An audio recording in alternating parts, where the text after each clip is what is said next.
नमस्कार। आज आषाढ कृष्ण अष्टमी शके 1936 सादर करीत आहोत ठाणे वार्ता। ठळक घडामोडी। परिवहन सेवेचा गाडा सुरळीत न झाल्यास परिवहन सेवा बंद करण्याचा पालिका आयुक्तांचा इशारा। आगामी निवडणुकांच्या पार्श्वभूमीवर श्रेय लाटण्यासाठी ठाणेकरांच्या जटिल वाहतूक समस्येची सर्वांनाच आठवण, मिलिंद पाटणकरांचा राजकीय पक्षांना टोला। आणि बस दुरुस्तीसाठी परिवहन सेवेला महानगरपालिकेकडून 3 कोटींचं अनुदान। या आणि इतर घडामोडी विस्तृतपणे पण काही क्षणातच। ठाणे वार्ता पहा श्रीस्थानक वाहिनीवर। आता सकाळी 9:15 पासून रात्री 9:15 पर्यंत ठाणे वार्ता, ठाण्यातील पहिलं दृकश्राव्य माध्यम। श्रीस्थानक वाहिनी ठाण्याची स्वतःची वाहिनी। ठाण्यातील घडामोडी, कार्यक्रम, वादविवाद, अगदी गाणी, नाटकं याचा आनंद घर बसल्या पहा श्रीस्थानक वाहिनी। आपल्या ठाण्याचं हक्काचं व्यासपीठ श्रीस्थानक वाहिनी। ठाणे वार्ता आता संकेतस्थळावर देखील ठाणेवार्ता.com वर क्लिक करा आणि ठाण्याच्या घडामोडी जाणून घ्या। ठाण्यातील पहिलं ऑनलाईन माध्यम ठाणेवार्ता.com। नमस्कार मंडळी, दर रविवारी पाहायला विसरू नका। नमस्कार मंडळी, आपल्या प्रश्नांचं थेट उत्तर। ठाणे वार्ता पहा श्रीस्थानक वाहिनीवर। आता सकाळी 9:15 पासून रात्री 9:15 पर्यंत ठाणे वार्ता, ठाण्यातील पहिलं दृकश्राव्य माध्यम। परिवहन सेवेची परिस्थिती सुधारणार नसेल तर परिवहन सेवाच बंद करू असा इशारा महानगरपालिका आयुक्त असीम गुप्ता यांनी दिलाय। परिवहन सेवेकडे निधी नसल्यामुळे परिवहन सेवेच्या बसेस आगारात पडून आहेत। या संदर्भात एका बैठकीचं आयोजन वागळे आगारात करण्यात आलं होतं। यावेळी पालिका आयुक्तांनी हा इशारा दिलाय। वागळे आगारात दुरुस्तीसाठी उभ्या असलेल्या बसेसची पाहणी पालिका आयुक्त आमदार एकनाथ शिंदे, खासदार राजन विचारे यांच्या समवेत केली। बसेसच्या किरकोळ दुरुस्तीसाठी परिवहन सेवेकडे पैसे नसतील तर सध्या सुरू असलेल्या बसेसमधून मिळणारं उत्पन्न जातं कुठं असा प्रश्न विचारत परिवहन व्यवस्थापनाला पालिका आयुक्तांनी धारेवर धरलं। यापूर्वी 30 कोटींचं अनुदान दिलं होतं, यापुढेही दिलं जाईल, पण परिवहन सेवेची परिस्थिती सुधारणार नसेल तर परिवहन सेवा बंद करू असा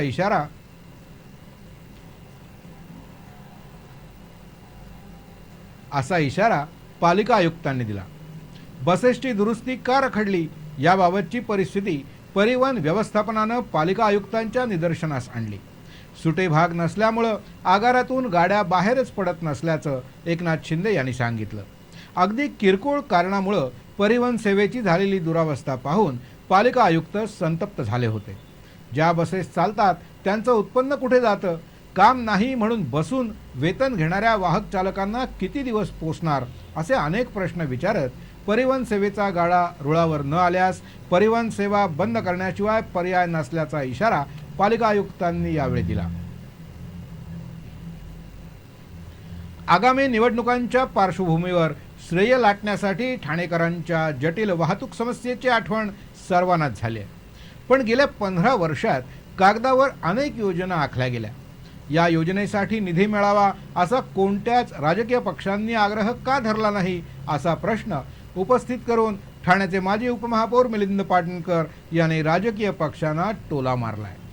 ठाणे शहराची लोकसंख्या गेल्या काही वर्षात झपाट्याने वाढली आहे।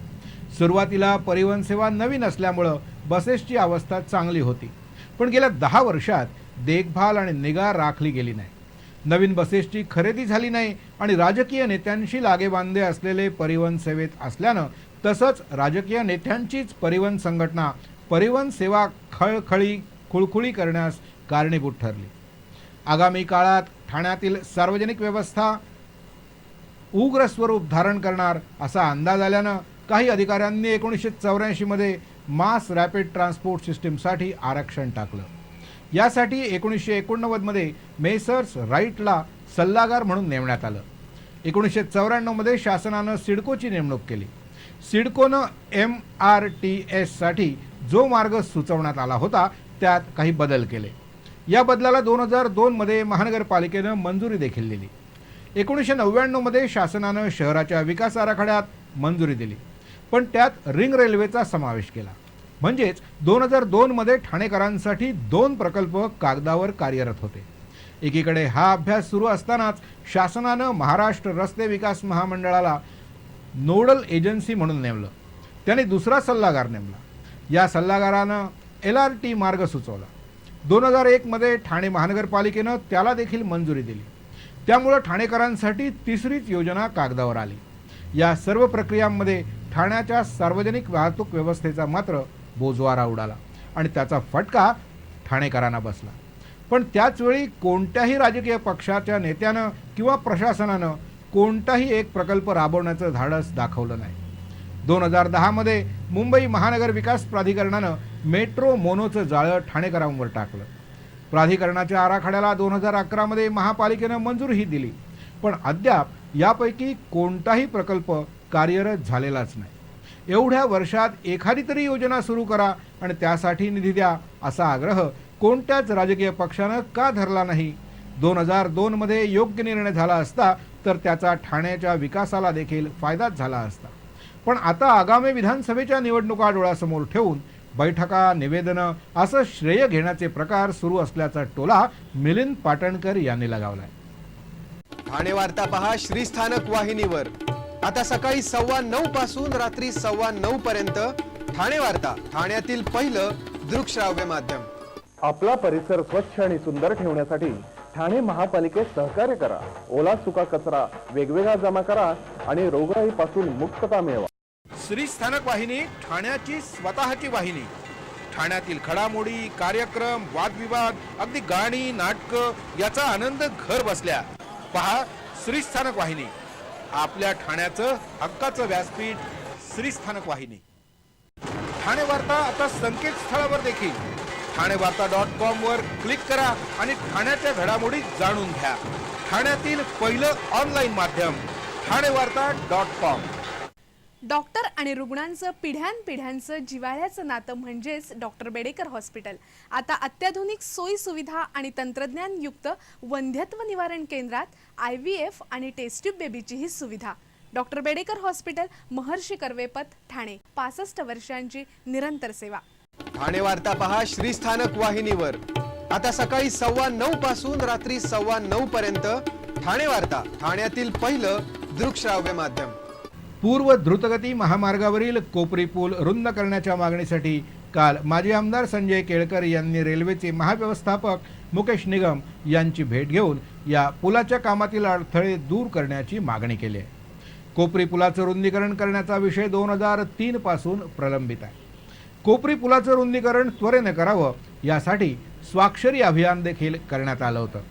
या पुलाबाबत सार्वजनिक बांधकाम खातं रेल्वेकडं तर रेल्वे सार्वजनिक बांधकाम खात्याकडे बोट दाखवलं. आपली जबाबदारी झटकत आहे. पूर्व द्रुतगती महामार्ग जवळपास 8 पदरी झाला असून कापूर बावडीतील माजिवडा पूल देखील लवकरच खुला होण्याची शक्यता आहे. त्यामुळे या मार्गावरील वाहतुकीचा वेग वाढणार आहे.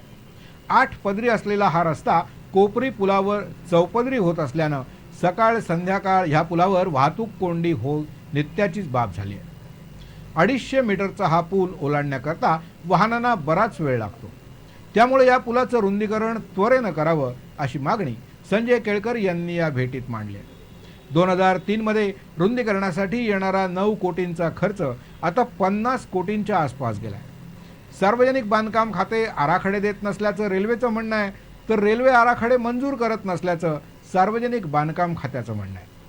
येत्या सोमवारी सार्वजनिक बांधकाम खात्याचे कार्यकारी अभियंता आणि रेल्वेचे अधिकारी यांच्यात एक बैठक होणार असून या बैठकीत या प्रश्नावर निर्णय होईल अशी आशा आहे. ठाण्यामध्ये महापौर चषक फुटबॉल स्पर्धा आयोजित करण्याकरता आर्थिक तरतूद करण्याची मागणी सभागृह नेते नरेश म्हस्के यांनी केली. ठाणे शहरातील 20 क्रीडा प्रकारातील खेळाडूंनी राष्ट्रीय आंतरराष्ट्रीय पातळीवर ठाणे शहराचं नाव उज्ज्वल केलं. सध्या आंतरराष्ट्रीय फुटबॉल स्पर्धा सुरू असून ठाणे शहरात देखील फुटबॉल खेळाचे प्रेमी आणि खेळाडू आहेत. ठाणे महानगरपालिकेनं महापौर चषक फुटबॉल स्पर्धा आयोजित करावी अशी मागणी म्हस्के यांनी केली असून यासाठी अर्थसंकल्पात आर्थिक तरतूद करावी असं म्हटलं आहे.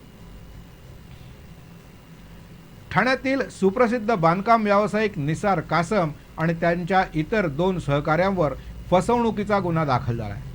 खारेगाव इथं राहणारे माणिक पाटील यांना 2008-2009 मध्ये व्हीनस डेव्हलपर्स या बांधकाम कंपनीत गुंतवणूक करण्याचं आमिष दाखवलं होतं. शेअर्स आणि खेळत्या भांडवलात गुंतवणूक केल्यास कासम यांनी त्यांना भरपूर नफा देण्याचं आमिष दाखवलं. 10% शेअरपोटी 15 लाख आणि खेळत्या भांडवलापोटी 45 लाख असे एकूण 60 लाख रुपये कासम यांचे सहकारी प्रकाश शहा आणि सोहिल वरेकर यांनी घेतले आणि माणिक पाटलांना 10% शेअर्सपोटी 60 लाख रुपये घेतल्याचं सांगितलं. पण माणिक पाटील यांनी 45 लाख रुपये परत मागितले. त्यावेळी कासम आणि त्यांच्या सहकाऱ्यांनी हे पैसे परत न देता माणिक पाटील यांची फसवणूक केली. म्हणून या तिघांना कट करणं, फसवणूक करणं अशा कलमांखाली कळवा पोलिसांनी ठाण्यात गुन्हा दाखल केला. ठाणे महानगरपालिका आयुक्त असीम गुप्ता यांनी परिवहन सेवेला बस दुरुस्तीसाठी 3 कोटींचं अनुदान मंजूर केलंय. ठाणे महानगरपालिका आयुक्त असीम गुप्ता यांनी काल आमदार एकनाथ शिंदे आणि इतर पदाधिकाऱ्यांच्या समवेत परिवहन आगाराची पाहणी केली. यावेळी किरकोळ दुरुस्ती अभावी देखील अनेक बसेस आगारामध्येच पडून असल्याचं त्यांच्या निदर्शनास आणण्यात आलं. आज असीम गुप्ता यांनी या बस दुरुस्तीसाठी 3 कोटी रुपये मंजूर केले. या पैशातून फक्त सुटे भाग खरेदी करून बसेस दुरुस्त करायच्या. या अनुदानामुळे येत्या 15 दिवसात आगारातील किमान 50 बसेस रस्त्यावर धावू शकतील. यामुळे परिवहन सेवेचं प्रति बस मागे 13,000 रुपये उत्पन्न वाढू शकणार आहे आणि यामुळे परिवहन सेवेची आर्थिक परिस्थिती देखील सुधारायला हातभार लागणार आहे. आगाराची पाहणी केल्यानंतर ज्या 93 बसेस दुरुस्तीच्या पलीकडे गेल्या आहेत अशा बसेसचा लिलाव करण्याचा निर्णय देखील पालिका आयुक्तांनी जाहीर केला आहे.